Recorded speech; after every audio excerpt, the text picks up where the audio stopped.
Hello everyone, আসসালামু আলাইকুম। কি অবস্থা সবার? আশা করি সবাই ভালো আছেন। আমরা যতটুকু জানি বা কথায় বলে যে সমাস এটা শিখতে লাগে ৬ মাস। আমরা বলি না, সমাস ৬ মাস লাগে না। সমাস শিখতে লাগে জাস্ট আ ১০ মিনিট। আমরা ১০ মিনিটে সমাস শেখার চেষ্টা করব। আচ্ছা ওকে। যে ব্যাপারটি খেয়াল করি সেটা হলো সমাস জিনিসটা আসলে কি? আমরা ১ম এ একটা উদাহরণ যদি নেই যে সিংহ, সিংহ চিহ্নিত, চিহ্নিত যে আসন। ঠিক আছে? সিংহ চিহ্নিত যে আসন সবার সমান কি? সিংহাসন। আচ্ছা, নরমালি আমরা তাহলে সিংহাসনটা লিখি। সিংহাসন। সিংহ চিহ্নিত যে আসন সমান সমান সিংহাসন। এই বাক্যটা যদি আমরা খেয়াল করি তাহলে মনে রাখতে হবে এই যে পুরো যে বাক্যটা আমরা এইটার নাম দিয়েছি হলো ব্যাস বাক্য। নরমালি আমাদের যেটা করা উচিত সেটা হলো যে আ একটা সমাসের যে উপাদানগুলো আছে মানে সমাসের কোন অংশটার নাম কি আসলে এইটা ১ম এ ভালোভাবে জানা উচিত। তাহলে আমরা ব্যাস বাক্য এটার আরো ২ টা নাম আছে। আর ২ টার নাম হচ্ছে ব্যাস বাক্য, বিগ্রহ বাক্য, বিগ্রহ বাক্য কিংবা আরেকটা নাম হলো সমাস বাক্য বলি। সমাস বাক্য। ওকে? সমাস বাক্য। তাহলে ব্যাস বাক্য, বিগ্রহ বাক্য বা সমাস বাক্য। ঠিক আছে? তো এই ব্যাস বাক্য, বিগ্রহ বাক্য বা সমাস বাক্য যেটা আছে, এই বাক্যকে যখন আমরা একত্রিত করি মেইনলি এইটাই হয় হলো সমাস। মেইনলি এইটাই হয় হলো সমাস। ঠিক আছে? সমাস। এবং এই সমাস এটাই হলো কি? আমাদের সমস্ত পদ। সমস্ত পদ। ঠিক আছে? এটাই হলো সমস্ত পদ। তার মানে আমরা বলছি যে ব্যাস বাক্যকে একত্রিত করলে যে জিনিসটা পাই, যে শব্দটা পাই বা যে পদটা পাই সেটাই হলো আমাদের সমস্ত পদ। ওকে? এখন বিষয়টা হলো এই সমস্ত পদে যদি আমরা খেয়াল করি, কি খেয়াল করি? যে এখানে ২ টা অংশ আছে। একটা হলো সিংহ আরেকটা হলো কি? আসন। একটা সিংহ আর একটা আসন। মনে রাখতে হবে পূর্বে যে পদটা এটাকে বলা হচ্ছে আমরা বলছি পূর্ব পদ। ওকে? এবং পরে যে পদটা আছে এটাকে বলা হচ্ছে পরপদ। পরে যে পদটা আছে এটাকে বলা হচ্ছে পরপদ। পরপদের আরেকটা নাম হলো উত্তরপদ। পরপদের আরেক নাম কি? উত্তরপদ। ঠিক আছে? তাহলে পূর্বপদ, পরেরটা হলো পরপদ বা উত্তরপদ। যেহেতু এই যে পদগুলা আছে প্রত্যেকটা ২ টা পদেরই মান সমান কারণ একটা ছাড়া আরেকটাকে দিয়ে সমাস হতে পারে না বা সমস্ত পদ হতে পারে না। সেই জায়গা থেকে এদেরকে আলাদা করে যদি আমরা চিন্তা করি তাহলে এদেরকে বলা যেতে পারে সমস্যমান পদ। সমস্যমান পদ। ঠিক আছে? সো আশা করি বুঝতে পেরেছেন। এখন ব্যাপারটা হলো যে সমাস মেইনলি কি কাজ করে? যদি এই ব্যাপারটা নিয়ে আমরা চিন্তা করি তাহলে সমাসের কাজ যদি আমরা খেয়াল করি তাহলে আমরা একটু প্র্যাকটিক্যালি দেখার চেষ্টা করব জিনিসটা। যেমন আমরা বলছি যে এটা একটা বাক্য। কি বাক্য? ব্যাস বাক্য, বিগ্রহ বাক্য বা সমাস বাক্য আমরা এইটা বলছি। দেখেন এই ব্যাস বাক্যে প্রত্যেকটাই কিন্তু আলাদা কি আছে? পদ আছে। প্রত্যেকটা আলাদা একটা শব্দ আছে। সিংহ, চিহ্নিত যে আসন, প্রত্যেকটা আলাদা শব্দ আছে বা পদ আছে। মনে রাখতে হবে এই যে এতগুলো পদকে মাত্র একটা পদে পরিণত করা হলো। ঠিক আছে? এতগুলো পদকে মাত্র একটা পদে পরিণত করা হলো। এজন্য এখানে কি বলা হয়? একপদীকরণ। একপদীকরণ। সমাস তাহলে ১ নম্বর কাজ কি করে? একপদীকরণের কাজ করে। ২ নম্বর যে কাজটা আমরা বলতে পারি, ওকে? তাহলে ২ নম্বর যে কাজটা করতে পারে সেটা হলো যে এই যে এত বড় একটা সেন্টেন্স সেটা হলো মাত্র একটা পদে বা একটা শব্দে রূপান্তর করল। তো এই কারণে আমরা কি বলি যে এই সমাস ছোটকরণের কাজও করে। ছোটকরণ, ঠিক আছে? তার মানে সংক্ষেপকরণ, ঠিক আছে? তাহলে আমরা আরেকটা নাম কি বলতে পারি? সংক্ষেপণ। সংক্ষেপণ। আরেকটা অর্থ বলতে পারি কি? সংক্ষেপণ। তাহলে সমাস কয়টা আমরা কাজ পাইলাম এর? একটা হলো একপদীকরণ, আরেকটা হলো কি? সংক্ষেপণ। আরেকটা জিনিস হলো এই যে ব্যাসবাক্য যেটা আছে, এই ব্যাসবাক্যের প্রত্যেকটার মধ্যে কিন্তু একটা মিল আছে। ঠিক আছে? মিল না থাকলে আপনি যদি বলেন যে আসন চিহ্নিত সিংহ, এইভাবে কিন্তু আসলে সমাস হতে পারে না। অবশ্যই একটা সিকোয়েন্স মেইনটেইন করে এবং এদের মধ্যে একটা মিল থাকে। মিল থাকার ফলে এখানে কি হয়? মিলন হয়ে সিংহাসন জিনিসটা হয়। এজন্য সমাসের আরেক নাম হলো কি? মিলন। ঠিক আছে? তবে মিলন আমরা শব্দের অর্থ মিলন বলতে পারি। আবার আরেকটা জায়গায় আমরা মিলন পাই। সন্ধি শব্দের অর্থও মিলন। তবে মনে রাখতে হবে সন্ধিতে মিলন হয় হলো ধ্বনির মিলন, আর সমাসে মিলন হয় হলো আমাদের পদের মিলন। এই জিনিসটা মাথায় রাখতে হবে। সো এইটা হলো একদম সমাসের বেসিক আলোচনা। আমি যদি আরেকবার রিভিউ দেই, তাহলে আমরা যে বাক্যটা পেয়েছি ১ম এর নাম কয়টা? ৩ টা। একটা হলো ব্যাস বাক্য, একটা হলো ব্যাস বাক্য, বিগ্রহ বাক্য আর কি সমাস বাক্য। এই ব্যাস বাক্য একত্রিত করলে যে জিনিসটা পাই এটার নাম হলো সমস্ত পদ। এবং সমস্ত পদে কয়টা অংশ পেয়েছি আমরা? ২ টা অংশ। ১ম অংশের নাম কি? পূর্বপদ, পরের অংশের নাম কি? পরপদ বা উত্তরপদ। যেহেতু ২ টা পদের মান সমান সেখানে আমরা এগুলোকে বলছি কি? প্রত্যেকটা একেকটা সমসমান পদ। সমাস কাজ করে কয়টা? ৩ টা কাজ করে। ১ম কাজ কি? একপদীকরণ, পরের কাজ কি? সংক্ষেপণ, আরেকটা কাজ কি? মিলন। সো এইটা আমরা দেখেছি। সমাস নিয়ে যদি আমরা এবার কথা বলি, তাহলে সমাসের প্রকারভেদ নিয়ে আমরা কথা বলবো। সমাসের প্রকারভেদ প্রথমত আমরা জানি যে সমাস নরমালি ৬ প্রকার, এটা জানি। কিন্তু অর্থগত দিক থেকে বলা হয় সমাস ৪ প্রকার। তাহলে ৬ প্রকার ৪ প্রকার। আবার নবম দশম শ্রেণীর ১৮ সালের পরবর্তী যে ব্যাকরণটা আছে, এই ব্যাকরণ বলছে বা নতুন যে ব্যাকরণ, বর্তমান যে ব্যাকরণটা প্রচলিত আছে, সেই ব্যাকরণে সমাজকে ৪ প্রকার দেখানো হয়েছে। তাহলে আমরা কয় প্রকার পড়ব? নরমালি এখনো চাকরির বাজারে বা বিশ্ববিদ্যালয়ের ভর্তি পরীক্ষাগুলোতেও সবসময় ৬ প্রকার যে সমাসটা আছে সেটাকেই প্রাধান্য দেয়া হচ্ছে। সো সেই ৬ প্রকারই আমাদেরকে শিখতে হবে। কিন্তু তার আগে সমাস আসলে মানে একই রকম জিনিস বিভিন্ন রকম সমাস হইতে পারে। ঠিক আছে? যেমন আমি যদি একটা উদাহরণ দেই, যেমন সরি, যেমন আমি যদি একটা উদাহরণ দেই, যেমন চৌরাস্তা, চৌরাস্তা। আরেকটা হলো চৌচালা, চৌচালা। তাহলে চৌরাস্তা আর চৌচালা। দেখেন এখানে ২ টা জিনিস একই রকম মনে হচ্ছে। যে চৌরাস্তা এবং চৌচালা ২ টা মানে সমাস, এই ২ টা সমাস একই রকমের মনে হচ্ছে। কিন্তু আমরা যখন পড়তে যাব দেখা যাবে এই চৌরাস্তা আমাদের দ্বিগু সমাসের মধ্যে পড়ছে, কিন্তু চৌচালা যেটা আছে এটা বহুব্রীহি সমাসের মধ্যে পড়ছে। প্রশ্ন হলো কেন এই জিনিসটা হয় আসলে? সেটি হলো যে সমাসের যে ব্যাপারটা খুব গুরুত্বপূর্ণ, সেটা হলো কি সমাসে গুরুত্বপূর্ণ ব্যাপার হলো কোন সমাসে কোন পদ প্রধান। এই কোন সমাসে কোন পদ প্রধান ঠিক এইটার ভিত্তিতেই নির্ধারিত হয় কোনটি কোন সমাস হবে। সো এই কোন সমাসে কোন পদ প্রধান এইটা মোটামুটি আমরা যদি শিখতে পারি তাহলে সমাসের মোটামুটি 50-60% শেখা হয়ে যাবে ইনশাল্লাহ। ওকে, সো সেই ব্যাপারটা একটু মনোযোগ দিয়ে দেখি আমরা। তাহলে মোটামুটি আমরা এটাকে অর্থগত দিক থেকে বলতে পারি। আমরা এটা কোন দিক থেকে বলতে পারি? অর্থের দিক থেকে বলতে পারি যে সমাস ৪ প্রকার। তাহলে আমরা বলতে পারি দ্বন্দ্ব সমাস যেটা আছে, দ্বন্দ্বে উভয় পদ প্রধান, দ্বন্দ্বে উভয় পদ প্রধান। ঠিক আছে? দ্বন্দ্বে উভয় পদ প্রধান। তারপর আমরা আরেকটা পরের লাইন লিখতে পারি যে দ্বিতক, দ্বিতক, দ্বিতকে গাই পরপদের গান, পরপদের গান। ওকে, দ্বিতকে গাই পরপদের গান। আমরা বলছি দ্বন্দ্বে উভয় পদ প্রধান, দ্বিতকে গাই পরপদের গান। তারপর বলতে পারি বহুব্রীহিতে নতুন অর্থ পাই, নতুন অর্থ পাই, বহুব্রীহিতে নতুন অর্থ পাই। আর অব্যয়ীতে পূর্বপদ চাই, অব্যয়ীতে পূর্ব পদ চাই। ওকে, তাহলে আমরা কি বলছি? দ্বন্দ্বে উভয় পদ প্রধান, দ্বন্দ্বে উভয় পদ প্রধান, দ্বিতকে গাই পরপদের গান, বহুব্রীহিতে নতুন অর্থ পাই, অব্যয়ীতে পূর্বপদ চাই। প্রশ্ন হলো দ্বিতক মানে কি?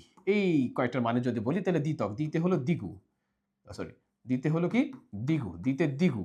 তারপর ততে হলো কি তৎপুরুষ, ততে কি তৎপুরুষ। আর কতে হলো কি কর্মধারায়, কতে কি কর্মধারায়। তাহলে দ্বিগু তৎপুরুষ আর কর্মধারায়, দ্বিতক মানে ৩টা জিনিস পাই। তাহলে দ্বন্দ্বে উভয় পদ প্রধান যদি আমরা উদাহরণ নেই তাহলে আমরা দেখি, যেমন আমরা বলছি কি দেশ ও বিদেশ সমান সমান কি দেশ বিদেশ, দেশ ও বিদেশ সমান সমান দেশ বিদেশ। আপনি খেয়াল করে দেখেন এইটার ব্যাস বাক্য কি? এটা হলো সমস্ত পদ দেশ বিদেশ। তাহলে ব্যাস বাক্য কি দেশ ও বিদেশ, আমি সমস্ত পদে বলছি দেশ বিদেশ। তাহলে আমরা ব্যাস বাক্য তো বলছি কি, ব্যাস বাক্য তো দেশ এবং বিদেশ দুটোকেই বুঝতেছি, এবং আমরা সমস্ত পদেও দেশ এবং বিদেশ দুটোকেই বুঝছি।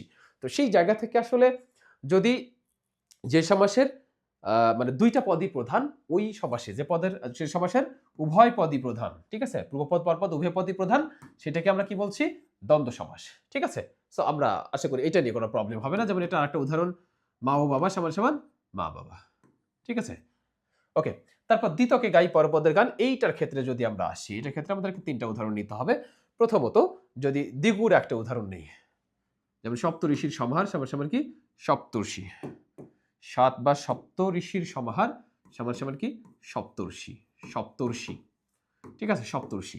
ঠিক আছে? এখন ব্যাপারটা হলো যে একটা জিনিস খেয়াল করে দেখেন যে আমরা ঋষিকে দেখবার পর তারপর না চিন্তা করতেছি কতজন ঋষি আছে না আছে, তাই না? সো এখানে ঋষি পদটা হলো প্রধান, যার কারণে আমরা বলছি পরপদ প্রধান। ওকে, তৎপুরুষের একটা উদাহরণ যদি নেই, যেমন আমরা বলছি রাজার পুত্র সমান সমান কি রাজপুত্র, রাজার পুত্র সমান সমান কি রাজপুত্র। তো আসলে রাজপুত্র চিন্তা করার সময় আগে রাজাকে দেখতেছেন নাকি আসলে পুত্রকে দেখতেছেন? তার মানে পুত্রকে আগে দেখছি, তারপর চিন্তা করছি যে রাজার পুত্র। ঠিক আছে? তার মানে এখানে পুত্র প্রধান। ওকে, আচ্ছা, শেষ আরেকটা উদাহরণ যদি নেই আমরা কর্মধারার ক্ষেত্রে, যে কর্মধারার ক্ষেত্রে যদি একটা উদাহরণ নেই, তাহলে কাজলের ন্যায় কালো সমান সমান কি কাজল কালো, কাজলের ন্যায় কালো। তো আমার প্রেমিকাকে আমি দেখি বলছি তোমার চুলগুলো কাজলের ন্যায় কালো, তাহলে এখানে কালো প্রধান নাকি কাজল প্রধান? তাহলে এখানে আমার সামনে উপস্থিত কি কালো, ঠিক আছে। এই কালোকে আমি কিসের সঙ্গে তুলনা করছি? কাজলের সঙ্গে তুলনা করছি। তাহলে সপ্তর্ষিতে ঋষি প্রধান, রাজপুত্রতে পুত্র প্রধান এবং কাজল কালোতে কালো প্রধান। সো আশা করি এটা নিয়ে কোনো কনফিউশন হবে না। এরপর বহুব্রীহিতে নতুন অর্থ পাই, বহুব্রীহিতে নতুন অর্থ পাই, এই জায়গাটা নিয়ে যদি চিন্তা করি তাহলে আমি একটা উদাহরণ দিতে পারি, খুব সহজ করে একটা উদাহরণ দিই ভাই। সেটি হলো, আপনাকে যদি বলি যে আপনি পঞ্চগড় বলতে কি বোঝেন? পঞ্চগড়। আপনি বলবেন যে ভাই পঞ্চগড় মনে আমি বাংলাদেশের সবচেয়ে উত্তরের জেলা পঞ্চগড় জেলাকে বুঝি। আপনি এটা বলবেন না।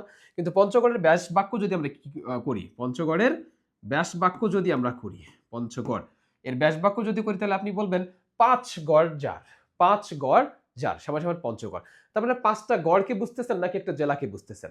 দেখেন ব্যাস বাক্যতে বলা হচ্ছে কি ৫টা গড়। ওকে?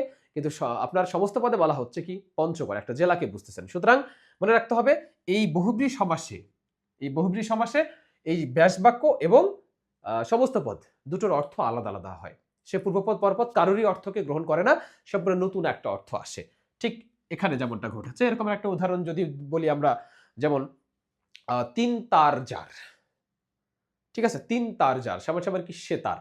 এখন ৩ তার আপনি ব্যাস বাক্যতে বুঝলেন ৩টা তার, ঠিক আছে, কিন্তু আপনি সমস্ত পদে পেলেন কি সেতার। সেতার মানে কি একটা বাদ্যযন্ত্রকে আপনি বুঝতেছেন। সো দুটো আলাদা জিনিস। তার মানে সেতার একটা হতে পারে, সে তার একটা হতে পারে, ঠিক আছে। আচ্ছা, তারপর অব্যয়ীতে পূর্বপদ চাই, অব্যয়ীতে পূর্বপদ চাই, এই জিনিসটা আমরা আবার কেমন দেখেন, আমরা যদি খেয়াল করি যে নীতি বলে একটা শব্দ আছে, নীতি বলে একটা শব্দ আছে। সো নীতি এটা সুনীতিও হতে পারে, কুনীতিও হতে পারে। এর সঙ্গে যখনই আপনি দূর উপসর্গটা যোগ করে দিলেন, দূর উপসর্গ যোগ করেন তখন কি হয়ে গেল? দুর্নীতি হয়ে গেল, মানে পুরো অর্থই চেঞ্জ হয়ে গেল। তাহলে আপনি বলেন এখনো নীতির শক্তি বেশি নাকি দূর উপসর্গের শক্তি বেশি? নিঃসন্দেহে যেহেতু দূর উপসর্গ এসে পুরো অর্থকেই চেঞ্জ করে দিচ্ছে, সুতরাং পূর্বপদের শক্তি বেশি, ঠিক আছে। সেই জায়গা থেকে আমরা বলছি যে কি অব্যয়ীতে পূর্বপদ চাই, ঠিক আছে। সো এই বেসিক জিনিসগুলো একটু জানতে হবে। তার মানে আমরা কি পেলাম? দ্বন্দ্ব উভয় পদ প্রধান, যেমন দেশ ও বিদেশ, দেশ বিদেশ। দ্বিতকে গাই, দ্বিতক মানে কি? দ্বিগু, ততে হলো তৎপুরুষ, কতে হলো কর্মধারায়, ঠিক আছে। 3টা সমাস পেয়েছি এখানে। দ্বিগুর ক্ষেত্রে আমরা উদাহরণ রেখেছি সপ্তর্ষি, তাহলে ঋষিকে দেখে তারপর আমরা চিন্তা করছি ঋষি কয়জন আসলে। তৎপুরুষের ক্ষেত্রে আমরা কি বলছি? রাজার পুত্র, রাজপুত্র। সুতরাং পুত্রকে দেখার পর চিন্তা করছি সে রাজার পুত্র নাকি গরিবের পুত্র। ওকে, তারপর কর্মধারার ক্ষেত্রে আমরা বলছি যে আমার প্রেমিকার চুল কাজলের ন্যায় কালো। তার মানে প্রেমিকার চুল যে কালো, সেই কালোটাকে আমি অন্য একটা জিনিসের সঙ্গে তুলনা করছি, সুতরাং কালোটা এখানে প্রধান। তেমনি বহুব্রীতে যদি কথা বলি, বহুব্রীতে নতুন অর্থ পাই, আমি বললাম পঞ্চগড়, আপনি জেলার নাম বুঝছেন, কিন্তু অন্যদিকে ব্যাস বাক্যতে বলা হচ্ছে 5টা গড়কে বোঝাচ্ছে। আবার অব্যয়ীতে নীতি, সুনীতি, কুনীতি দুটোই হতে পারে, কিন্তু আমরা যখন দূর উপসর্গ যোগ করছি তখন অর্থ পুরো চেঞ্জ হয়ে যাচ্ছে। এখন এইটা গেল হলো যে অর্থগত দিক থেকে কোন সমাসে কোন পদ প্রধান, এই ব্যাপারটাকে অলওয়েজ মাথায় রাখতে হয়। এখন আপনি এই ব্যাপারটাকে মাথায় রেখে সমাসের 100% শিখে যাবেন ব্যাপারটা এরকম না, কিছু ঝামেলা তো আছে। এবং আরো কিছু সিম্বল আমরা দিতে পারি যে কোন জিনিসগুলো থাকলে কোন সমাসটা হয় নরমালি, সেই ব্যাপারগুলো যদি খেয়াল করি আমরা, একটা জিনিস খেয়াল করবেন যে এই যে দ্বন্দ্ব সমাস যেটা আছে, দ্বন্দ্ব সমাস যেটা আছে, মনে রাখতে হবে এখানে মানে হাইফেন থাকে নরমালি। এই সমাসে কি থাকে? হাইফেনের ব্যাপার থাকে, ঠিক আছে। এই ব্যাপারে এই সমাসে হাইফেন থাকে। তার মানে আমরা বলতে পারি দ্বন্দ্ব মানে কি? হাইফেন। কি বলতে পারি? দ্বন্দ্ব মানে হাইফেন, দ্বন্দ্ব মানে হাইফেন। আচ্ছা, তারপর বলতে পারি দ্বিগু। দ্বিগু সমাসের ক্ষেত্রে যদি খেয়াল করেন সপ্তঋষি, এই যে সামনে সপ্ত আছে, সংখ্যা আছে, সামনে কি আছে? সংখ্যা। তাহলে মনে রাখতে হবে দ্বিগু মানে হলো কি? সংখ্যা। দ্বিগু মানে কি? সংখ্যা। দ্বিগু মানে কি? সংখ্যা। দ্বিগু মানে সংখ্যা। রাজার পুত্র, রাজপুত্র, এই জিনিসটা যদি খেয়াল করি আমরা, তাহলে একটা জিনিস খেয়াল করবেন, রাজার পুত্র, এখানে র বিভক্তির ব্যাপার আছে, এখানে র বিভক্তির ব্যাপার আছে, ঠিক আছে, এখানে বিভক্তির ব্যাপার। তাহলে আমরা তৎপুরুষ মানে বলতে হবে তৎপুরুষ মানেই বিভক্তি, তৎপুরুষ মানে বিভক্তি, তৎপুরুষ মানে কি? বিভক্তি, তৎপুরুষ মানে কি? বিভক্তি। আপনি শ্রেণী বিভাগ করতে গিয়ে দেখবেন দ্বিতীয়, তৃতীয়, চতুর্থী, পঞ্চমী, ষষ্ঠী তৎপুরুষ, ঠিক আছে, সবগুলো তৎপুরুষ এগুলো। আচ্ছা, আর কর্মধারার ক্ষেত্রে একটা জিনিস খেয়াল করবেন, কাজলের ন্যায় কালো, কাজলের ন্যায় কালো, মানে আমি প্রেমিকার চুলকে কাজলের সঙ্গে তুলনা করেছি। তাহলে মনে রাখতে হবে কর্মধারার সবসময় সবসময় তুলনা করা হয়। কি করা হয়? তুলনা করা হয়, ঠিক ঠিক আছে। তার মানে আমরা বলতে পারি দ্বন্দ্ব মানে কি? হাইফেন। দ্বিগু মানে কি? সংখ্যা। তৎপুরুষ মানে কি? বিভক্তি।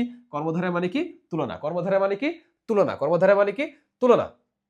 অন্যদিকে বহুব্রীতে আমরা সবসময় কি দেখেছি? পঞ্চগড়, ঠিক আছে। 5 গড়ের 5 গড় যার পঞ্চগড়, তারপর 3 তার যার সমান সমান কি? সেতার, ঠিক আছে। এইখানেও একটা সংখ্যার ব্যাপার আছে। সো এই সংখ্যার সাথে এই সংখ্যার সাথে এই সংখ্যার কি সংঘাত, কি ঝামেলা, এইটা আমরা পরবর্তীতে ডিটেলসে দেখব। তবে অব্যয়ের ক্ষেত্রে একটা জিনিস বলি, সেটি হলো যে এর একটা জিনিস খেয়াল করেন, প্রথমে নীতি বলে একটা শব্দ আছে। এই নীতি শব্দের সঙ্গে কি হয়েছে? দূর উপসর্গ যোগ হয়েছে। কোন উপসর্গ যোগ হয়েছে? দূর উপসর্গ। মনে রাখতে হবে অব্যয় মানেই উপসর্গ, অব্যয়ভাব মানে কি? উপসর্গ, অব্যয়ভাব মানে কি? উপসর্গ, অব্যয়ভাব মানে কি? উপসর্গ। ঠিক আছে? সো আরো ডিটেলস কিছু পড়াশোনা আছে, কিন্তু এই জিনিসগুলো খুবই গুরুত্বপূর্ণ সেম বলে এই সমাস চেনার ক্ষেত্রে। তাহলে আমি আরেকবার মনে করে দিই আপনাদেরকে, দ্বন্দ্ব মানে কি? হাইফেন, দ্বিগু মানে কি? সংখ্যা, তৎপুরুষ মানে বিভক্তি, কর্মধারয় মানে তুলনা, অন্যদিকে অব্যয়ভাব মানে হলো উপসর্গ।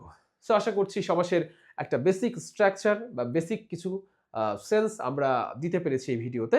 সো দেখা হবে অন্য কোনো ভিডিওতে বা বিস্তারিত কোনো ভিডিওতে। আসসালামু আলাইকুম।